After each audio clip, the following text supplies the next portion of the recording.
여기서 이제 고도 스피커는 빼는 거예요. 위아래로 이제 하이트 스피커를 고도 스피커라고 해요. 서라운드 사운드 스피커의 배치와 제작 기술은 벨 연구소하고 블룸라인 같은 투채널 스테레오 근간을 다 두고 있어요. 이거는. 그래서 다 가는 거고 마이크 출력하고 팸프스에서 만들어진 채널과 시간차고 크기 차이에 의해서 기본 스테레오 음성 입체화가 가능하다는 거지. 그래서 음장을 수학적으로 모델링한 WFS 같은 것도 있고요. 그다음에 기본 스테레오 원리를 그대로 투채널 패닝을 그대로 그냥 다채널로 옮긴 게 이제 바로 영화 같은 경우는 있지. 그렇게 돼 있어요. 영화 포맷이. 서라운드 사운드의 어떤 에볼루션 진화가 어떻게 되는지 한번 보고 시네마 시스템이 있어요. 시네마 시스템은 일단은 무관계의 마이크하고 스피커를 이용한 음파 모사 기술을 1930년대 벨 연구소에 수행했어요. 이게 어떤 거냐면 이거예요. 벨 연구소가 했던 게 이거. 이게 뭐냐고 하면 여기서 있잖아요. 이 무대예요. 여기서 막 내잖아요. 이 마이크로폰을 무한계를 둬. 그리고 이 스피커를 있잖아요. 무한계를 둬요. 그렇죠? 예. 그러면 이 공간 내에 있는 사람한테 있잖아요. 이 소리를 내주고 싶으면 이 스피커를 이용해 가지고 내줄 수 있는 거지. 그럼 음성 여기서 매칭을 해주면 될 거잖아요. 그러면 이렇게 해가 요 스피커들이 이 시간에 요거 나오고 그 다음 시간에는 얘까지 나오고 그 다음 시간에는 얘까지 나오고 이런 식으로 하면 되겠죠, 그렇죠? 이런 실험을 한 거예요. 그러니까 이걸 갖다 어쿠스틱 커튼이라 그래요. 음향 커튼을 만들어 가지고 이쪽은 마이크, 이쪽은 스피커가 있는 거야. 그럼 이게 왜냐고 하면 여기서 이제 하나씩 빼보는 거야. 그러면 이 느낌, 그러면 이거는 여기 있던 다 똑같이 느끼는 거잖아. 여기 있는 느낌을, 그쵸? 여기 벽 뒤에서 요만한 이 스피커는 여기 있지만 스피커 뒤에서 있는 요 느낌을 느끼는 거잖아요. 그렇죠? 이 사람 다 똑같이 느끼겠죠. 여기 있다. 이 사람 물어보면 여기 있다. 이 사람 여기 느낄 거잖아요. 여기도 이 사람 여기 있다고 느낄 거고. 그렇죠. 그러면 이 안에 있는 모든 떼거지 있는 사람들이 다 여기 있다고 느끼는 거라고. 그럼 이거 엄청 좋은 거네. 자, 그러면 우리가 이렇게 마이크를 무한정, 스피커를 무한정 쓸 수는 없잖아요. 그냥 빼보는 거야. 빼봤을 때 이게 언제부터 많이 나빠지는지 이제 그걸 보는 거예요. 이 실험을 뭐라고 해요? 이 어쿠스틱 커튼 실험이라고 그래요. 이게 벨 연구소에서 1930년대 수행한 거예요.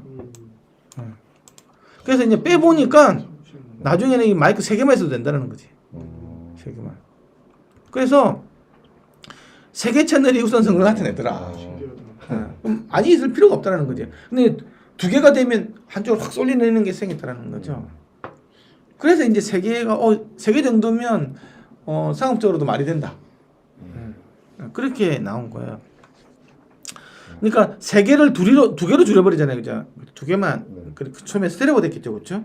2개를 줄일 경우 중앙 음원이 무대 뒤로 이렇게 후퇴되는 경향을 나타내고 재생 음향 무대의 넓이가 확 증가되는 문제가 생기더라는 거지. 그래서 3개의 전면 천내는 넓은 정치 범위하고 큰 스크린으로 인해서 영화에서 표현으로 사용이 된 거예요. 아벨이 이게 3개 정도는 있어야 되겠네. 그리고 이제 스크린도 커야 스크린이 커야 돈이 많이 들어올 거니까요. 그러니까 3개 정도 필요하겠다 이렇게 된 거예요. 센터 채널은 비축에 위치한 비축이라는 말은 딱 스위스팟이 아닌 경우에 위치한 청자에게 중요한 센터 이미지를 안정화시킨다. 그렇죠? 딱 그게 맺혀주는 거예요. 센터 이미지 제일 중요한 게 대사겠죠, 대사. 그렇죠? 신의 목소리를 재생하는 천정 스피커를 그 당시에 사용을 해봤고 있잖아요. 이는 비즈니스 이머시브 사운드 시초가 됐다. 이 빵 때려주는 이게 신의 목소리 스피커라고 그래요. 이거 드시면서 에너지 보충을 나도 내가 좀 먹어야 될 것 같아. 힘드실 것 같은데.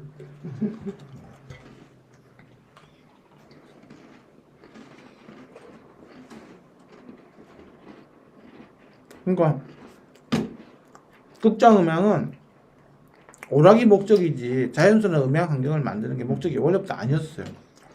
처음부터 돈으로 보고 시작한 거예요. 그러니까 뭐 이걸 음악적으로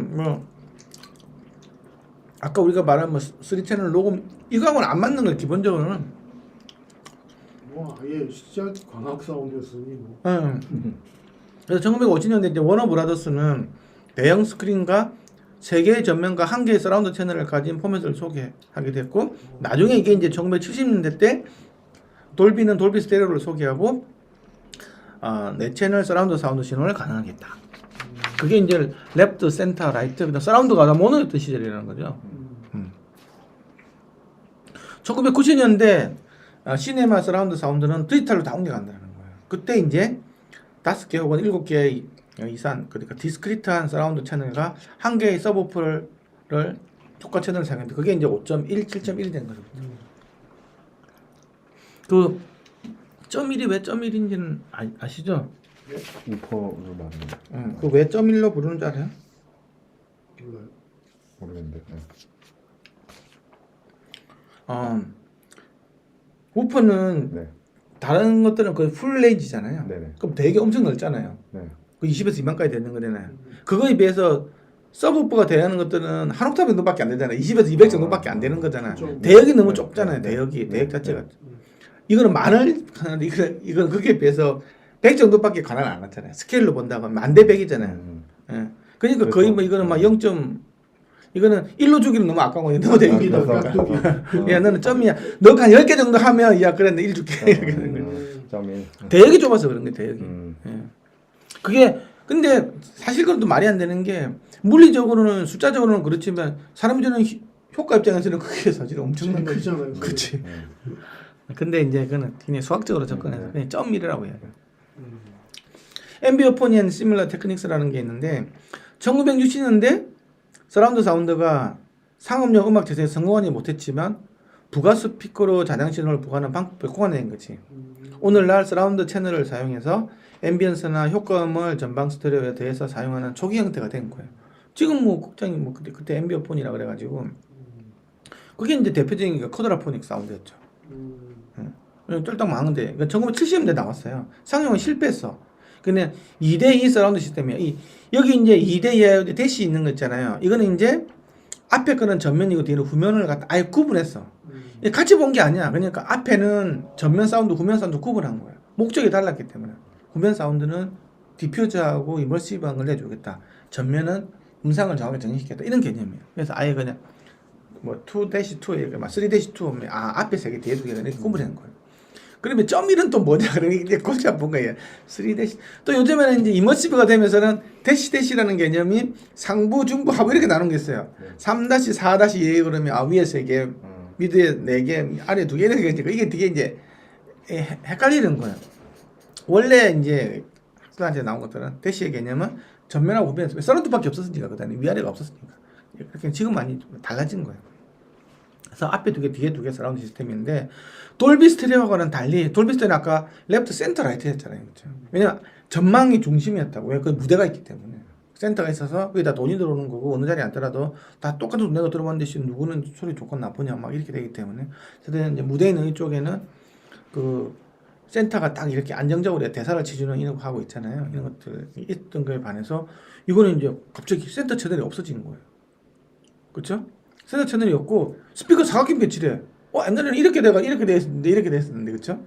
앞에가 3개 됐는데 그러다 보니까 전면 스피커가 90도에 배치된 거 이렇게 2개 그렇죠? 45도 45도 이렇게 되는 거잖아요. 4개 코너 있으니까 정사각형 배치였으니까 정면 이미지가 하잖아요. 홀 있는 미들이 생기잖아요. 정면 이미지가 너무 약해. 중앙에 구멍이 생겨. 또 기존에 있는 이상적인 2채널 스테레오 호환도 안 돼. 그러니까 그게 망한 거지. 그래서 이제 실험 공연 이렇게 뭐 그러니까 군대나서 많이 쓰이더라고요. 예. 근데 이제 이건 이제 좋은 것들은 지금 입장에서는 별로 안 좋지만 그 당시에 좋았던 게 이게 이렇게 4개가 있으면 있잖아요. 이게 그 인코딩 디코딩 하기가 쉬워. 그러니까 4채널이지만 2채널로 넣었다가 4채널 옛날에는 스테레오 채널밖에 없었잖아요. 우리가 전송 포맷이라는 게 2개밖에 없었으니까.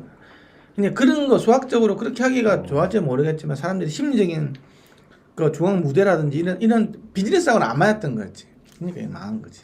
4트랙 릴 데크로 녹음하기도 편하고. 예. 그런 부분에서 이게 좋았던 거예요.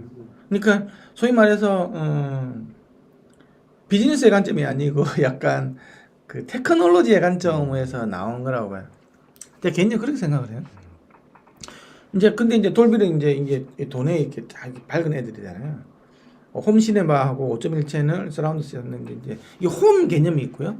그다음에 극장이 서로 따로 이제 가는 게 이야기가 나와요. 1990년대 DVD와 같은 새로운 소비자용 오디오 포맷이 개발했어요. 그렇죠? DVD가 나온 거예요. 난리가 난 거지. 그게 5.1이 된 거예요. 홈 시네마 극장 및 방송용 디지털 사운드 포맷이 서라운드 사운드의 상업적인 성공을 자극시킨 거예요. 그래서 이제 이 소비자용 포맷이 딱 나오다 보니 DVD가 나오다 보니까 방송도 5.1로 내보내고 극장도 5.1 다 할 수 있는 거지. 지금 이때는 돌비 프로로직인가요? 어쨌든 뭐 그러니까 디스크리트 5.1. 근데 5.1 사운드 있잖아. LCR, LS, RS. 이렇게 그러니까 돼요. 초반에 나왔을 때는 앰프에는 돌비 그 프로로직이라고 나왔었고 예. 그 프로세서를 지금은 쓸 수가 없거든요. 지금은 안 되죠. 프로로딕 2도 나왔고 옛날에 그랬었어요. 여기는 이제 이렇게 프로세서 이야기는 다 뺐어요. 뭐 다 이거 자연사 박물관에 있는 얘기니까 지금 아무 의미가 없는 거거든요. 지금은 스트리밍 시대인데 이 무슨 의미가 돼 지금. 알면 어디 가서 안다 소리는 많이 듣는데 나도 옛날에는 공부 되게 많이 했었는데 이거 오래서 다 까먹고 공부하기 싫어. ITU 5.1 채널 스피커 구성이 방송과 녹음에서 널리 적용되고 디스크리트 채널로 전송이 가능해서 매트릭스 인코딩 문제들 모두 해결했다. 이제는 뭐 다 디스크리트로 해가지고 녹음하고 뭐 인코딩 디코딩 할 필요가 없는 시대가 또 온 거잖아요. 디지털 되면서. 그렇죠? 그래서 ITU 표준은 서라운드 사운드 코딩이나 표현 방법을 정확하게 명기하지 않고 단순한 스피커 배치만 명기하는 거예요. 그러니까 서라운드 사운드 뭐 5.1 나와 있는데 이걸 어떤 식으로 녹음하는 게 좋다. 거기에 대해서는 없는 거예요.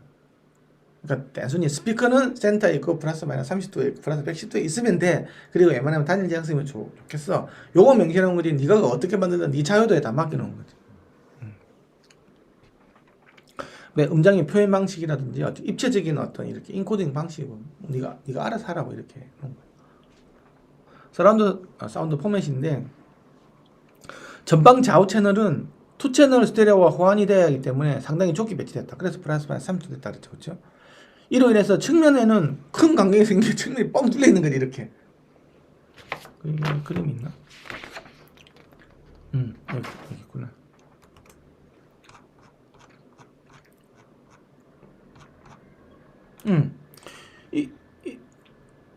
여기가 뻥 뚫려 있는 거잖아요. 그렇죠? 이런 식으로.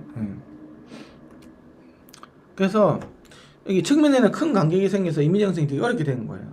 그래서 후면 스피커는 효과음과 앰비언스를 제공하는 목적으로 아까 얘기했잖아요. 앞에가 되게 아예 달리겠죠. 그랬다고. 앞에는 정확한 음상의 정의, 오디오 비디오 일치감 막 이런 게 무대에 있는 것들 됐고, 후면은 그냥 효과음이나 앰비언스 있는 것이 비 오면 좀 켜졌다가 그래서 옛날 같은 경우는 영화 같은 거 보면 서라운드 채널이 안 켜지는 경우가 되게 많았잖아요. 그렇죠? 그렇죠? 뭐 특수한 경우 뭐 전투신이나 몇 개 나올 때만 이거 확 나오다가 좀 있으면 앞에 것만 계속 나오는 경우였다고. 근데 요즘엔 안 그렇죠. 요즘 앞에 대사를 치더라도 뒤에 다 나와요. 이 공허감을 완전 주기 위해서. 왜냐하면 극장이 되게 대다하기 때문에 어떤 이렇게 그 볼륨감 이런 거 조절하기 위해서 항상 요즘에는 나오더라고 가보니까. 패닝 자체가 이제 앰비소닉이나 뭐 이런 것들 좀 더 어떤 사람이 있는데 좀 더 멀리 보내주려면 이쪽도 나와줘야 될 거잖아요. 그렇죠? 이제 그런 것들 때문에 이제 모든 스피커 합심을 해가지고 뭐 거리감도 표현해주고 공감 표현해주고 이런 것들로 다 들어가기 때문에 옛날하고 너무 많이 달라진 거죠. 지금은. 그래서 어찌 본다고 하면 이 서라운드 채널이 전면 스피커하고 좀 음색이 유사해야 수도 있어요. 그래서 후면 스피커는 아까 했고 360도 모든 각도에서 동일한 정밀도를 주기 위한 것이 아니었다는 건 처음부터 아예 음상 정의가 360도 똑같이 뭐 이렇게 할 필요도 없었고 아예 그것 때문에 되지도 않았어요. 그리고 5.1 채널 서라운드는 영화에서 LFE 채널을 더한 메인 채널 수를 나타내는 방식이고 방식이고 이건 많은 얘기고 아까 점일 이야기했죠. 왜 점일이었는지 이야기를 했고 3채널 스테레오 이 3-0 그럼 이거는 앞에 3개만 있다는 거지 뒤에는 없다는 거지 3-0이니까 그렇죠. 3채널 스테레오인데 3-0은 서라운드 사운드 시스템의 기본적인 전면 배치를 나타내고 동일 거리에 위치해 있고 전면 무대에 LCR 스피커를 배치한다.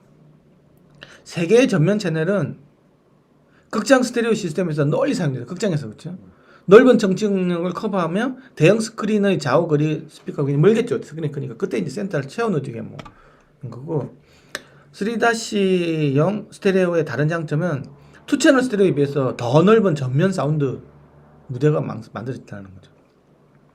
그래서 센터 채널이 센터 이미지를 고정시키는 역할을 하고 좌우 스피커가 45도 정도로 넓게 배치가 가능한 거죠. 왜냐하면 무대가 너무 커져버렸다 보니까 센터 이미지를 사용해서 영화에서 대사를 보다 명료하고 명료하게 고정시켜 스윗스팟이 이렇게 넓어지는 효과가 있었고 센터 이미지가 실제 스피커에서 재생되기 때문에 투채널 스테레오 센터 이미지에서 발생되는 음색 왜곡도 없었던 거예요.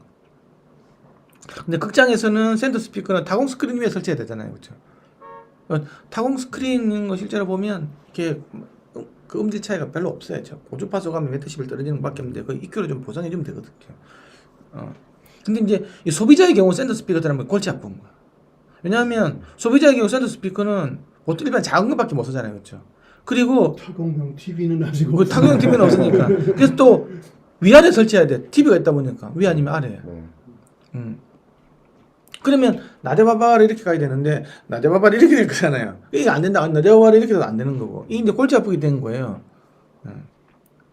그래서 이걸 나중에 이제 어떻게 하면 될 건지 이제 돌비에서 이게 그 권장을 해주는 게 이제 3-1이죠. 이게 아까 돌비 서라운드 있잖아요. 이게 앞에 3개 뒤에 1개 모드로 쫙 돌려주는 거 있잖아요. 이제 그거예요. 3-1 스테레오로 국제 표준에서는 이렇게 명명을 하고 일부에서는 LCRS라고도 부른다. 그러니까 레프트, 센터, 라이트, 서라운드 이렇게 90도 배치의 쿼드라 포닉스와는 다르게 전면에 3채널하고 후면에 1채널을 사용한다는 거예요. 3-1 스테레오로 360도 이미지 음성 처리는 불가능하다. 이것 때문에 만드는 게 아니에요. 소리 빙빙 돌려봐 이런 정도로 만드는 게 아니라는 거지. 넓은 정책력을 커버하기 위해서 복수계의 서라운드 스피커에 모노 서라운드 신호를 제공한다. 이 빙 돌리는 게 다 모노라는 거지, 모노. 그래서 이게 그 서라운드 스피커는 있잖아요. 우리가 제네렉 같은 경우에는 동축으로 생겼잖아요. 서라운드 스피커는 절대 동축으로 안 생겨요. 생기면 안 돼. 그렇게 생기면 큰일 나. 왜요? 이 커버리가 넓어야 되거든요. 그래서 건축 스피커는 좁게 돼 있잖아요. 예, 쫙 이렇게 가기 때문에 스위치pad이 굉장히 좁죠. 대신에 굉장히 정확한 소리를 들을 수 있죠. 그래서 어떤 내가 음악을 만드는 사람은 동축 스피커로 요즘에 다 동축 스피커야. 그 제네렉도 처음에는 투웨이였잖아요. 이렇게 했잖아요. 그럼 소리 트위트로 날아가고 좀 이렇게 날아오거든요. 이게 안 맞았었어요. 위치에 따라서. 예, 그래서 이제 이번에 뭐 새로 이제 버전업 되면서 동축으로 바뀐 거거든요. 절대적으로 좋죠. 요즘은 동축 스피커. 예, 그거 하면 음색이 이제 뚜렷하게 맺혀요. 근데 너무 샤프해. 하지만 그 어쨌든 그 굉장히 좋은 점이 있어요. 그게 그 아주 클리어하게 이제 이렇게 포커스된 소리가 들린다는 게. 근데 그걸 서라운드로 써버리면 골치 아파죠. 소리 또 여기 비고 소리 나고 이렇게 비고. 그래서 그 THX나 뭐 아시잖아요. 돌비 내는 데서 서라운드 벽에 붙이는 거 잘 보면 있잖아요. 넓적한 거 이렇게 있잖아요. 이렇게 돼가지고 있고 트위터기 있고 미드기 있고 우퍼기 이런 식이 다 이렇게 해서 분산 배치돼 있다. 그러면 트위터는 일로 날아가고 미드는 일로 나가고 저쪽 이런 데로 이렇게 돼가 쭉 뿌옇게 소리가 나요. 이렇게 소리가 난다. 제네레가 이렇게 소리가 나고 이렇게 소리가 나. 실제로 그거 하면 근데 제네렉 시스템 다 동축. 동축을 에트모스 할 때. 네? 요즘 돌비 네. 애트모스 아니, 제네렉 다 그걸로. 아니 그거는 음악 작업을 할 때 한 사람 용어를 쓸 때는 그렇게 하면 된다는 거죠. 근데 극장에서는 안 되죠. 극장에서 하는 극장에서. 뮤직 용어는 좀. 그래서 이렇게 돼 있어요. 나중에 디소니 가보면 알겠지만 작업을 하는 공간 있잖아요. 거기다가 제대로 가지고 다 해요. 근데 딱 스위치 딱 바꿔가지고 뒤에 이제 기비 들어오잖아요. 그러면 딱 그 JBL 스피커 있잖아요. 극장용을 딱 바꿔줘. 쭉 뿌옇게 이렇게 쫙 이렇게 들리는 거지. 그런 식으로 바꿔줘야 돼요. 왜냐면 나는 작업할 때 앞에서 딱 이렇게 해가지고 나 혼자만 작업할 때는 그걸 하죠. 그리고 애트모스 사운드 중요할 때는 제일 중요한 게 뭐냐고 하면 파필드에서 들어야 돼요. 파필드를 들려면 적어도 스피커가 나랑 적어도 한 1m 이상 해서 2m 정도 늘어나요. 무슨 필터요? 파필드. 파필드. 예, 파필드 원거리로 들어야 돼요. 그러니까 평면파로 오는 것들에는 모든 내가 듣는 주파수에 대해서 평면파가 돼야 된다고. 그러면 적어도 1.5에서 2m 정도는 있는 게 좋아요. 근데 이게 이제 골 때리는 게 여기는 스피커에 보통 2m는 할 수 있는데 고도 스피커가 있잖아요. 한 2m 올리려면 일반 집 가정에서는 못 따라요. 그렇죠. 그러면 이게 느낌 완전히 달라. 이 가까이에 있는 이거는 절대 그거 많이 달라요. 왜냐 그러면 구변파로 느껴지거든. 되게 안 좋더라고요. 네, 진짜 안 좋아요. 저희 집은 맞아서. 여기 그냥 골치 아픈 거지. 그래서 애트모스를 하려면 지하실 좀 있잖아요. 그래서 D 소집 가보면 이게 7m예요. 천정이 7m니까 그런 특수한 공간을 얻었어요 그냥. 그래서 지하 내려가려면 몇 번 꺾어서 이렇게 내려가 이렇게 내려가면 지하가 나와 이렇게 높아. 그러니까 그거 듣는 거하고 내 저번에 갔던 데 그거 있잖아요. 바로 위에 있잖아요. 느낌 완전히 달라. 진짜 있잖아요. 진짜 공인장 완 느낌이야. 이게 좀 커야 돼. 좀 파필드에서 오는 그 느낌이 있어요. 우리가 뭐 그 나중에 마스터링 할 때는 믹싱 할 때 가까이서 니어필드 모니터링이라는 걸 쓰잖아요. 어쩔 수 없이 뭐 이게 룸 반사의 영향을 안 받게 하면 나중에 마스터링 할 때는 무조건 파필드로 다시 하잖아요. 그렇죠? 파필드에 있는 마스터링 스피커로 해가지고 다시 녹음을 하잖아요. 왜냐면 우리가 처음 하는 사람은 다 파필드 듣고 들은 거니까 이 모니터로 듣는 사람은 아무도 없잖아요. 그러면 이제 그 상태에서 이제 마스터링 들은 작업 들어가잖아요. 그렇죠? 이제 그거하고 다르기 때문에 그러는 거예요.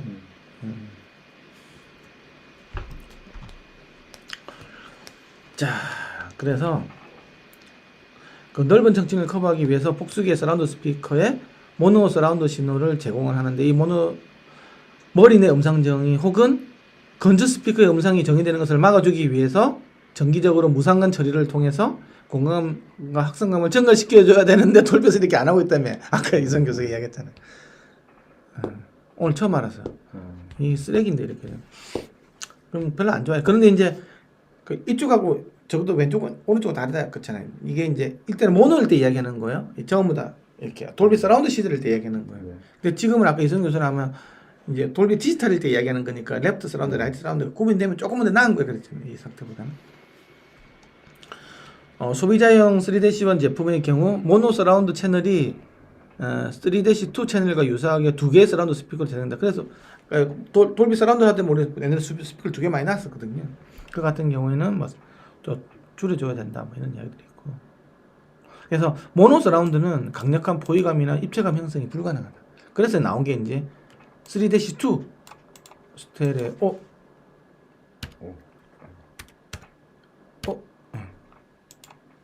5.1 채널이 나온 이제 5.1 채널 3-2가 나온 거예요.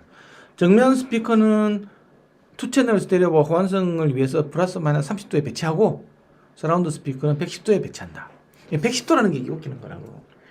후방이지만 실제로 110도 아까 측면에 가깝다 그랬잖아요. 그 이유가 110도는 포위감을 측면에서 보면 아까 포위감 느끼려면 측면에서 어는지 중요하거든. 콘솔하고 다 측면에서 나오잖아요. 그렇죠? 그래야 이게 내가 지금 콘솔장에 이렇게 와 있다 이런 느낌 든다고. 내가 어느 공간에 있는 느낌은 측면으로 줘야 돼. 왜? 사람이 측면을 잘 못 느낀다잖아요. 그렇죠? 스피커로 이렇게 해가지고 나가지고 측면을 못 느끼잖아요. 근데 실제로 우리 공간에 가보면 측면 있잖아요. 측면 에너지가.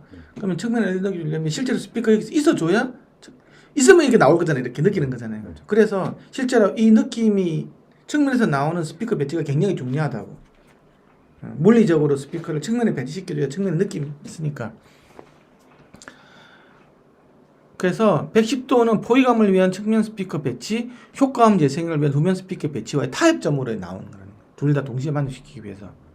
아까 다이폴 스피커 얘기했잖아요. 그렇죠? 다이폴 서라운드 스피커를 통해서 보다 확산된 서라운드 느낌을 제공 가능하다. 특히 작은 정치 공간에서 극장 서라운드 효과를 아주 효과적으로 모사시켜줍니다. 다이폴은 측면하고 후면에 있잖아요. 소리를 옆으로 앞뒤로 확 붙여주니까 후면에서 정확한 사운드 이미지 형성은 어렵지만 디퓨저하게 채워넣어주는 역할을 하는 거야. 주르륵 스피커 여러 개 받는 효과가 생긴다는 거지. 그러니까 LFP 채널은 독립된 서브 베이스 채널로 최대 120Hz까지 이제 컷오프가 사용이 되고, LFP는 메인 채널 신호의 저주 파수를 전달하는 목적으로 만들어진 것이 아니에요. 원래부터 극장용으로 폭발음이나 뭐 큰 레벨의 우르릉거리는 소리를 재생하기 위해서 만든 목적이라는 거지. 5.1 채널 서라운드 포맷의 한계는 정확한 360도 가상 이미지를 제공하지 못해. 근데 이제 자꾸 이제 이게 애트모스фера 이런 것 때문에 이제 뭐 정확하게 한다고 하면 더 많은 게 필요한 거지. 점점 이래 더 많은 것들. 왜냐하면 아까 30도 이상 퍼서는 안 된다 그랬잖아요. 그렇죠? 그래서 점점 많은 것들이 들어가야 되는 거고. 그러면 360도에 30도씩하면 12개가 있어요. 12개. 그런데 아까 측면을 잘 못 느낀다 그러니까 더 많이 써야 되겠죠. 그렇죠? 그렇죠?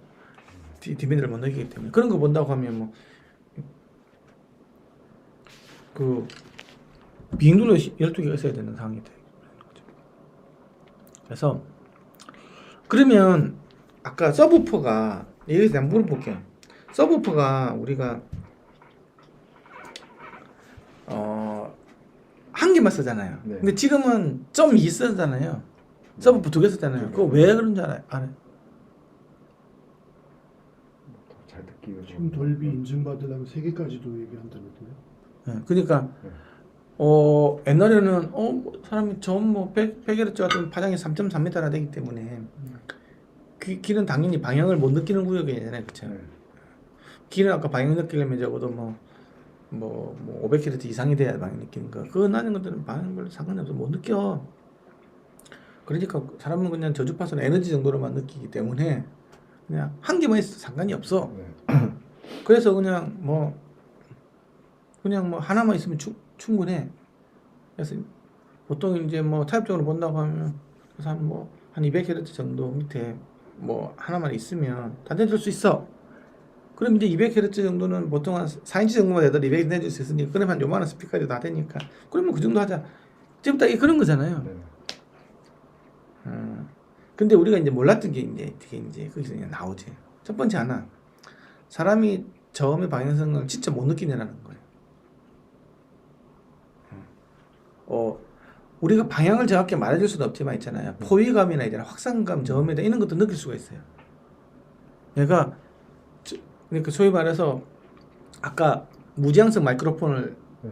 AB로 녹음해가지고 그 무지향성 마이크로폰이니까 당연히 뭐 1Hz까지 녹음이 되겠죠, 그렇죠? 압력 방식이니까 이제 뭐 20Hz가 녹음이 될 거잖아요. 그걸 이렇게 두 개를 딱 해가지고 어떤 콘솔에서 나중에 극점 있잖아요. 파이프 오르간 있잖아요. 파이프 오르간이 저 밑에 하면 20Hz 이하까지 나오거든요. 그거까지 딱 녹음해서 딱 듣는 거하고 모노로 해가지고 저음 듣는 거하고 느낌은 다르다는 게 이게. 내가 방향을 이야기할 수는 없지만 그게 공간에 일단 느낌, 인상은 다르다는 거예요. 그런 측면이 하나가 있어요. 사실 그거보다 더 큰 게 하나가 더 있어. 이게 사람들이 잘 모르는 건데 그건 이제 바로 룸모드 때문에 룸모드. 이게 뭐냐 그러면 이런 룸이 있다고 봐요. TV 룸이 있는데 자 이게 있잖아요. 이게 우리가 어쨌든 서로 바라보고 하는 이런 거니까 이쪽 위아래에 대해서 룸모드가 있잖아요. 그때 가운데 같은 경우에는 당연히 이제 이 끝부분이 압력이 되게 높아지는 부분일 거고 가운데는 압력이 낮아지는 부분이니까 여기서는 어느 짝수의 주파수 같은 게 소리가 아예 안 나거든요. 그러니까 이렇게 나와 이런 식으로 갖고 왜 1kg 잘 넣으면 2kg 안 나오고 3kg 잘 넣으면 4kg 이런 식이 가는 거예요. 이것도 마찬가지일 거예요. 여기서 또 제일 센터가 돼버리면 그 제일 더러운 거지 여기서는. 그래서 여기서 스피커를 재면 있잖아요. 100Hz는 성이 안 생기면 200Hz는 150은 무조건 못 내죠. 또 200은 잘 내주고 250은 못 내죠. 이렇게 돼요. 아무리 내가 세게 틀어주더라도 그 방법이 없다고. 왜냐 그러면 이 경계 조건이 있잖아요. 그게 안 되는 거지. 우리가 피아노 있잖아요. 피아노 현이 있으면 기타가 있어요. 기타를 칠 때 줄을 어디서 뜯나라는 거예요. 줄을 뜯어줄 때 가운데 뜯어주면 안 돼요. 가운데 뜯어져 버리면 보세요. 가운데서 툭 튕겼어요. 그러면 이런 모드는 잘 뜨겠죠. 끝이 잡아주는 조건이니까 요거는 잘 뜨겠잖아요. 그렇죠? 그러면 2차 모드 요거는 뜰까요 안 뜰까요? 안 뜨잖아. 내가 튕겨줬는데 움직이지 마 그런 조건이 되는 거잖아. 사랑하기 때문에 헤어져. 이런 이상한 일이 형성되는 거라고. 또 3차는 잘 되겠죠. 그렇죠? 또 4차는 또 안 되고. 그렇기 때문에 가운데를 탕 치줘버리면 짝수와 변이 하나도 안 나와요. 무슨 말인지 알겠죠? 그러면 3분의 1 지점을 치면 3분의 1에 배수되는 건 하나도 안 나오고 1 나오면 1 안 나오면 2, 3 나오고 또 3 안 나오고 4, 5 나오고 이런 식이 돼요.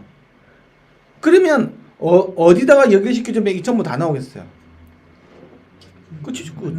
끝에. 근데 너무 끝에 가면 소리가 너무 빈약해. 에너지가 전달이 안 돼. 왜냐 그러면 내가 뭔가 치료가 되는데 여기가 지가 딱 잡고 있는 조건이잖아. 잡고 있는 쪽에 세게 치면 이 힘이 전달이 안 된다고.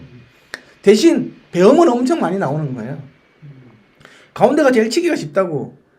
그런데 배음이 너무 빈약해. 그래서 어디를 치는 줄 알아요? 피아노를 어디 치는 줄 알아요? 기타를 어디 치는 줄 알아요? 또 7분의 1 지점을 쳐요. 7분이나 8분의 1 지점. 그러면 7의 배수는 안 나와. 하지만 그 나머지 있잖아요. 1, 2, 3, 4, 5, 6 나오고 7 안 나오고 8, 9, 10, 11, 13까지 나오고 14 나오고 이렇게 되는 거니까 그래서 배음 많이 나온다고. 생각보다. 7번째 배음이 무슨 음정이다? 옥타브, 5도, 옥타브. 그러니까 이게 실제로 보면 이렇게 많이 치는데 두 번째 옥타브네요. 7배였네요. 그래서 이제 별로 그렇게 크게 그거 이제 전자기타 같은 경우는 픽업 비중이 여러 개가 있잖아요, 그렇죠? 거기에 따라 소리가 다르잖아요. 왜 다르다는가? 내가 이게 떨어지는지는 어디다가 솔레노이드를 붙이느냐에 따라 다른 거잖아요. 그래서 그게 다른 거거든. 내 말은 무슨 말이냐고 하면 이게 어느 이 룸이라고 하면 어디는 하나 놔야 될 거잖아. 그렇죠? 그러면 한 개 놔버리면 이 룸 모드가 생길 수밖에 없는 거잖아요. 그러면 이 위치에서 소리가 달라지는 것도 무너지는 주파수가 있다. 반드시 생겨요. 근데 이 룸이 작으면 작을수록 그게 저 높은 데까지 엄청 뚜렷하게 생겨. 근데 우리가 보통 뭐 3m, 뭐 3m, 뭐 3m 이런 공간에서 한 200Hz까지는 무조건 빡빡빡빡 생겨 몇 개가. 무조건 생겨. 그걸 안 생기게 하려면 이제 얘는 무장으로 무양실로 만들면 안 생기겠죠. 우리가 룸모드라는 게 반사가 있기 때문에 생기는 현상이잖아요. 야외에서는 그런 거 없잖아. 그쵸? 반사가 없으면 생긴다. 그 무형실이 그런 거잖아. 룸은 반드시 있지만 10m by 10m by 10m가 있지만 가면 되돌아오는 소리가 없기 때문에 정제파가 없기 때문에 룸모드가 안 생기는 거거든요. 근데 우리가 그럼 이거 반사음이 최대한 작게 만들어주면 되겠네. 하지만 안 생기게 하는 건 쉽지가 않다고. 그렇죠? 물리적으로 없애는 게 제일 좋아. 그래서 이제 가로 세로 높이 비례를 황금줄로 하는 게 더 좋고 서로 마주보면 벽이 없게끔 억각하게 오각적으로 이상하게 이렇게 놓으면 더 좋고 그렇죠? 서로 엇배치를 하면 된다고. 서로 마주보기 없죠. 이렇게 좀 약간 오각형 있잖아요. 이런 식으로 하면 되게 좋아요. 그리고 룸 같은 경우에도 있잖아요. 이렇게 돼 있으면 우리는 여기 놓고 스피커를 이렇게 보잖아요. 실제로는 보면 정사각형 방이 돼 있잖아요. 정사각형 방인데 스피커 여기 놓고 일로 듣는 게 더 좋아요. 그럼 이게 일로 가버리잖아요. 정제파가 안 생긴다고. 그 여기다 흡음 처리를 하면 가다가 없어져 버리겠지. 몇 번 돌다 보면 싹 없어져 버린다고요. 근데 이제 직사각형이다 그러면 골치 아파지. 이제 좌우 대칭이 안 맞기 때문에 이제 안 돼요. 정사각형일 때는 그래 코너 다 데드 스페이스 여기다가 이제 뭐 어쨌든 뭐 흡음 처리해가지고 코너가 여기 놓고 나 여기 놓는 거지. 정사각형이 이만큼 되겠죠, 그렇죠? 이런 식으로 하면 좀 더 쉽게 접근이 가능한 것도 있다고. 내 무슨 얘기했냐고 그러면 물리적으로 없애는 게 제일 좋아. 그쵸? 그런 방법이 하나가 있어요. 예, 베이스 트랩 아니면 베이스 트랩도 있잖아. 실제로는 이 코너 맨 놓고 이렇게 하는데 그게 얼마 안 돼요. 그러니까 베이스 트랩도 하지만 면을 다 잡아줘야 돼. 면을 다 잡아주려면 이제 두께가 굉장히 두꺼워야 되겠죠, 그렇죠? 이런 식으로 해가지고 실제로 저음을 잡는 게 간단치는 않아요. 다른 말로 무슨 말이냐고 하면 내가 아무리가 하더라도 있잖아. 저 밑에 몇 개는 절대 잡을 수가 없어. 아무리 내가 베이스 트랩 쓰고 하더라도 몇 개는 잡아줘야 돼. 그러니까 물리적으로 하는 게 굉장히 이제 어렵다는 얘기가 하나고 그러면 풀 수 있는 것들은 스피커의 배치법이에요. 스피커의 배치법. 서브포 스피커를 센터 놔뒀다 그러면 이제 골치 아프겠죠, 그렇죠? 있는 바보 같은 사람 아무도 없어요. 어쨌든 놓는데 이걸 한 개가 놓으면 이제 이것 때문에 이쪽하고 이 스피커하고 바운드리와 스피커하고 벽과의 그 인터페런스 때문에 생기는 거잖아요, 정제파가. 어쨌든 그게 없앨 수 있는 방법이 스피커를 2개 쓰면 있잖아요. 2개 쓰면 확 없어져. 2배로 더 촘촘하게 나와버리기 때문에. 근데 아무렇게나 하면 되는 게 아니고 그게 서로 있잖아요. 서로 상관이 없는. 아까 우리가 컴퓨터 그때 이렇게 했으면 하나 사이가 다 그랬잖아요. 그것처럼 해줘야 되는 거예요. 그런 식으로 이 2개가 있잖아요. 요 2개가 서로 이렇게 비대칭적으로 있잖아요. 이거는 뭐 좌우 배치가 중요한 게 아니고 그 위치, 이 위치를 놔가지고 내가 듣고자 하는 이 위치에서 있잖아요. 뭐 그 비상관성을 높이는 방향으로 스피커가 배치 2개를 가는 건데 우리가 보통 쓰는 것들 다 직육 매체 공간이잖아요.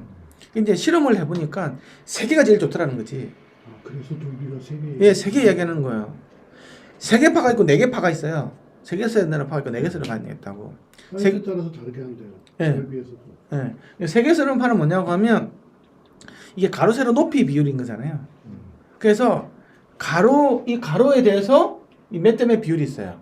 뭐인가 3분의 1인가 막 비율이 여기다 놓는 게 있고. 그러니까 이거에 대해서 이쯤에 놓고요. 요거에 대해서 이쯤에 놓고 위아래에 대해서 이쯤에 놓고 이런 식으로 3개를 놓으면 있잖아요. 이쯤에 놓고 이건 또 한 이쯤에 놓고 위에 한 요즘 이렇게 놓으면 있잖아요. 루먼도 싹 없어지는 거야. 내가 어디서 들어도 있잖아요. 저음량이 똑같은 거야 이렇게. 실제로 레벨은 되게 작게 해놓고 하려고 하더라고요. 이거는 내가 이게 내가 아니면 내가 이게 클라이언트 쭉 앉아 있을 때 이 사람 왜 저기 왜 이렇게 거기서 왜 저거 이런 이야기가 있잖아요. 또 내가 그럴 수도 있고 내 옆에 있는 사람하고 다 있는 거잖아요. 예, 그런 것 때문에 이제 생기는 거예요. 그걸 없애주기 위해서 그런 게 있고. 문제는 우퍼가 켜져야지만 그 작용을 할 수 있는 거잖아요. 네. 우퍼에서 소리가 나와야지. 네, 그렇죠. 결국은 팝음악 같은 경우에는 좀 넣어줘야 되겠네요, 소리들. 그러면 이제 어쨌든 그거고. 그러면 이제 그 많을수록 좋은 거잖아. 결국은 점 내주는 게. 그래서 LR 스피커를 있잖아요. 풀레인지를 다 켜주는 거야. 하이패드 시켜가지고 서브오프를 보내는 게 아니고. 생각해봐요. 서브오프인데 이 LR도 충분히 점 내릴 수 있으면 그쵸? 이 두 개도 어느 정도 무상관성을 해가지고 룸모드 없애주는 걸 하고 내가 서브오프 있으면 자연적으로 세 개가 되는 거잖아. 그래서 지금은 여기도 다 룸모드를 갖다가 개선시키는 목적으로 쓰는 거예요. 그게 있어요. 그러니까 4개를 해야 된다고 쓰는 것들은 뭐냐고 하면 이제 2000년대 넘어서 이게 하만에서 나온 이론이에요. 하만에서 보면 그 하만 연구소에서 나온 이론인데 그게 이제 뭐냐고 하면 이제 이거지. 우리가 단순히 룸모드만 없애는 목적으로 본다고 하면 이 사람이 이 사람 생각이 안 나는데 아까 3개 넣은 사람이 굉장히 유명한 사람이에요. 지금 이제 할아버지가 다 됐는데 당신 말이 맞다. 하지만 저음에 대한 몰입감, 아까 호의감 이런 거에 생각한다면 좌우 대칭 배치가 돼야 된다. 무슨 말인지 알겠죠? 다른 스피커처럼 좌우 대칭이 되어 있는 거잖아요.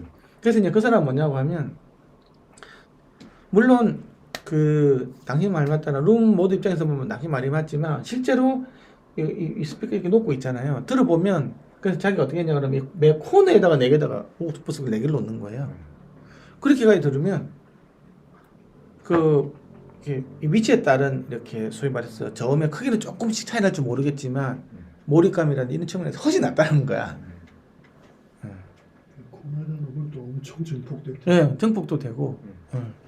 그러니까 그리고 어떤 모든 게 다 비대칭인데 저음은 안 비대칭이 다음 다 대칭인데 저음만 비대칭 되는 것들은 별로 바람직하지가 않다. 네, 그거예요. 근데 지금은 사람들이 들어보면 10중 8구 이런 건 아니지만 한 6대 4 정도로 하만에다 손을 들어줘요. 그래서 지금은 4개. 4개가 안 되면 플레인지에다가 서브오프 하나를 적절한 위치에다 놔가지고 있잖아요. 이렇게 룸모드 상쇄되는 걸로 하는 게. 그래서 보면 이게 스피커 위치가 여기서 얼마만 띄우는 법칙이 있어요. 스피커 띄울 때 여기서 얼마 띄우고 레프트 센터 레프트하고 라이트 놔줄 때 그것도 다 거기서 나온 거예요. 기본적으로는 그 몇 퍼센트가 있어요. 이 전체 비율 몇 퍼센트를 띄우고 이거 전체 몇 퍼센트를 띄우는데 놓는 게 이론이 있어요. 그게 룸모드 없애는 거거든요. 그리고 이제 서브오프는 이렇게 돌아서 놓는 건데, 근데 이거를 서브오프의 위치는 반대로 하면 돼. 반대로. 그 알아요? 상반성이라는 게 있거든. 리버스블 뭐 있는 게 있는데 내가 듣는 위치에다가 서브오프를 갖다 놔. 갖다 놓고 틀어요.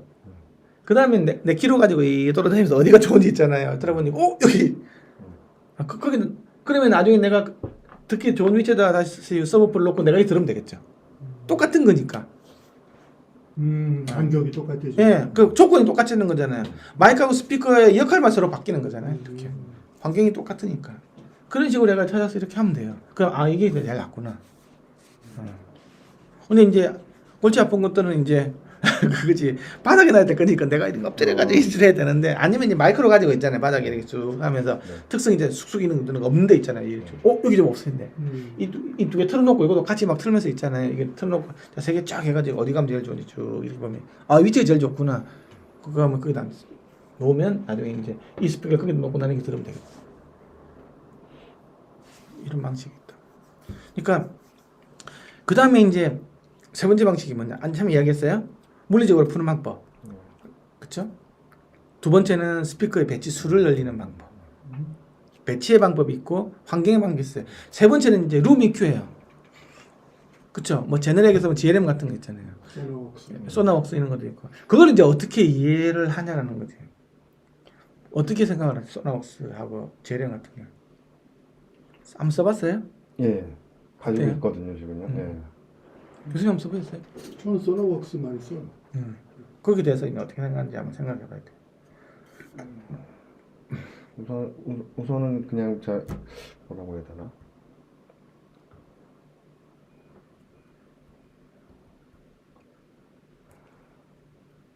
아무튼 어떤 환경에 맞춰서는 잘 쓰고 있는 것 같고는 생각이 들거든요. 좀 그게 그 위상 문제들 때문에 이렇게 불신하거나 약간 좀 아닌 듯 싶으면서도 근데 저 이제 특히 이제 스피커로는 잘 안 쓰고 이제 헤드폰에서 뭔가 좀 쓸 때 그걸 많이 쓰거든요. 헤드폰 이용할 때. 헤드폰 할 때 소나웍스로 했어요? 헤드폰 그 이제 예. 그 쟤네들이 측정해서 보내주는 네네. 것들이 있어요. 유명한 헤드폰들 네네. 같은 거. 그래서 그 정도 용도만 쓰고 있어서. 이게 네. 우리가 이제 그 PASR 설치 이런 거 할 때도 네. 튜닝을 해주잖아요, 그렇죠? 네네. 뭐 여러 가지 네. 위치를 해가지고 뭐 공간을 여러 개 해가지고 네. 평균을 해가지고 말이죠. 네네. 근데 이게 룸 EQ라는 것들은 네. 그러니까 룸 모드를 갖다가 EQ를 해준다는 얘기잖아요. 네네. 근데 룸 모드는 EQing 절대 불가능해요. 되죠. 네네. 예, 안 되죠. 그거는 불가능한 거예요. 거기까지는 기존에 소위 말해서 원자력 발전소를 갖다가 어디다 설치하냐라는 거예요. 네. 누구한테 웨이팅을 한쪽에 좋게 하기 위해서 다른 쪽이 더 겁나게 나빠지는 거예요. 네네. 그렇죠? 네네. 여기가 분명히 뭔가 특정 주파수 죽었어. 네. 그렇죠? 네. 근데 이게 이제 원인을 찾아서 분석을 없어져야 되는데 네. 그걸 안 하고 그냥 네. 막 겁나게 이제 뭐 예를 들면 뭐 커졌다 그러면 죽여버리는 거죠. 근데 사람들이 그럼 작은 걸 올린다고 생각하는데 그건 절대 안 돼요. 그건 불가능해요. 네네. 소리에서는 작아지는 경우는 없어요. 없어지는 거예요. 근데 그걸 갖다가 스무딩을 해 처리하기 때문에 이게 없어진 것처럼 실제로는 없어진 거예요. 이렇게요. 없어진 거 살릴 수는 없어요. 그거는 위상 캔슬에 의해서 아웃 페이지 때문에 대주번에 없어져 버린 거거든. 실제로는 쫙 이렇게 돼 있는데 스무딩을 하잖아요. 그럼 이렇게 되니까 EQ를 이렇게 걸면 되겠네. 그건 완전히 잘못된 거야. 그 FFT 해가지고 샤프하게 보면 쫙쫙쫙 없어진 거야. 그거는 절대 살릴 수는 없어요. 그건 이미 없어진 거야. 캔슬 돼 버린 거야. 네네. 근데 그 우리가 이제 옥타브 스무딩 뭐 3분의 옥타브 스무딩 하고 보면 이렇게 보이는 거지. 그럼 이거 이렇게 올릴 수 있을 것 같거든. 그건 천만의 말씀인 거야. 절대 그렇게 하면 안 되고. 어쨌든 좀 높은 거는 죽일 수 있겠지. 연 크게 나오니까 좀 줄이는 건 가능한데 어쨌든 뭐 좀 추리를 해가지고 전체적으로 뭐 이렇게 돼 있던 게 좀 이렇게 뭐 이렇게. 그러니까 그 가격에 대비해서는 그래도 효과가 꽤 좋아요. 근데 저 같은 경우도 작은 방에서 쓸 땐 저음은 절대 믿을 수가 없어요. 네. 그거는. 그러니까 내가 말 무슨 말이냐고 하면 이게 해결된 게 아니고 아니죠. 내가 듣는 요 위치만 있잖아요. 조금 좋게 들리게 하는 거예요. 네네. 다른 쪽은 소리 훨씬 나빠진 거예요 이게.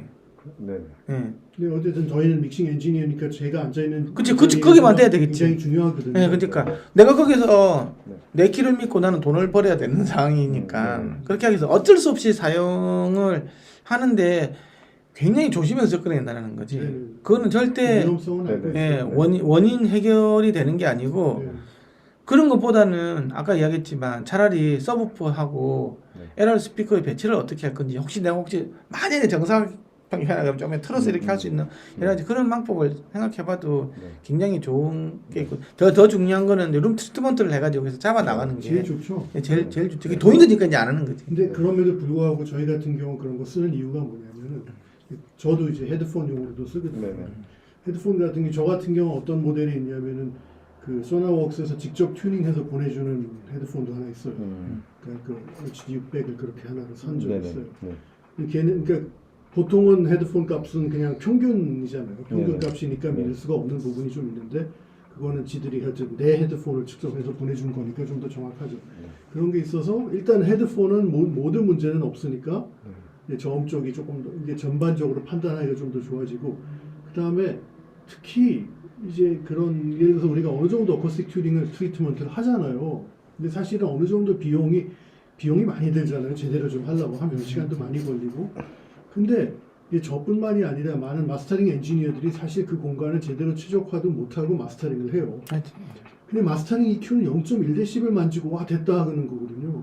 그러니까 너무 많은 마스터링 엔지니어들이 룸 튜닝하고 앉아 있는 거예요. EQ를 하면서. 이건 말이 안 되는 거거든요. 그래서 그 많은 스튜디오에서 가서 그냥 틀어보잖아요. 우리나라의 좋은 녹음실이라고 하는데 제가 어디라고 말하긴 좀 미안하지. 너무 소리가 안 좋아요. 그러니까 내가 익숙한 음악을 틀면 너무 안 좋은 소리가 나와요. 근데 그 소리를 듣고 마스터링을 하고 있는 거예요. 그러니까 그거는 너무 문제가 많다고 생각해서 어쨌든 간에 소나웍스를 튜닝을 해보면 그래도 믹싱 잘 된다고 했다고 유명한 앨범들 들어보면 훨씬 좋은 소리가 나오거든요. 그러니까 안 한 거보다는 한 게 더 좋은 경우가 많은 거예요. 이제 다시 한번 이야기를 해주면 근데 말씀하시는 거는 뭔지 정확히 알죠. 룸 튜닝은 일단 저주파수만 해야 된다는 거. 그 스피커 EQ는 스피커 그 자체로 가지고 잡아주는 게 나타나는 거하고 아까 헤드폰 EQ가 헤드폰 EQ거든요. 그거는 그렇죠. 그거는 EQ랑 위상까지도 잡아. 그 헤드폰이 위상 들어있다 그러면 그건 쓰레기 헤드폰이에요. 일반적으로 위상은 별로 손댈 게 별로 없어요. 생각보다는. 그러니까 헤드폰 자체 위상이 아니라 EQ로 인해서 생기는 위상. 그걸 다시 잡아준다. 리니어 페이지. 그러니까 헤드폰을 측정을 해보면 헤드폰 측정 그 기계가 뭐 어떻게 잘 하는지는 모르겠지만 한 4kg, 5kg까지만 의미가 거기는 다 내가 착용할 때마다 바뀌기 때문에 거기는 손대주면 안 돼요. 거기는 아니면 아주 넓은 있잖아요. 예를 들면 한 옥타브 이상이 있잖아요. 한 3옥타브 정도를 스무드하게 이렇게 전체 틸팅 해주는 거 정도만 해줘야지. 그걸 이렇게 세세하게 있잖아요. EQing을 해주면 내가 착용할 때마다 바뀌기 때문에 그런 의미가 없어요. 특히 헤드폰은 엄청 많이 바뀌어요. 내가 지금도 보여줄 수 있어. 얼마나 많이 바뀌는지. 쑥쑥쑥쑥 바뀌어 고요 특성은. 그래서 그런 것들도 한번 생각을 해봐야 돼요. 그러니까 한 3kHz 이하에서 저역 있잖아요. 요거는 능할 수 있어요. 근데 그게 얼마나 큰 의미가 있는지는 모르겠어요. 그리고 특히 이제 그 100Hz 언더 있잖아요. 그거는 또 EQing이 의미가 없어요. 그러니까 헤드폰 EQ라는 것들은 한 200에서 한 5kg 정도까지가 의미가 있어요. 그 밑에는 왜냐 그러면 내가 패드가 있잖아요. 좀 부식되고 있잖아요. 오래되고 내가 머리카락이 들어가 있고 안 있는 상태 따라 또 다 달라요. 맞아요. 스님이 듣는 거는 아주 점이 붕붕한데 내 머리카락이 많아지면 있잖아요. 다 세요 이게 이렇게. 그럼 저희가 쑥 이게 10dB 이상 차이나 이게. 그러니까 나는 이어폰 헤드폰 EQ라는 거에 대해서는 굉장히 조심해서 된다는 게 내 개인적인 생각이에요. 내가 개발해보고 있기 때문에 너무 그거 믿으면 차라리 있잖아요. 헤드폰 가지고는 저음을 못 잡아요.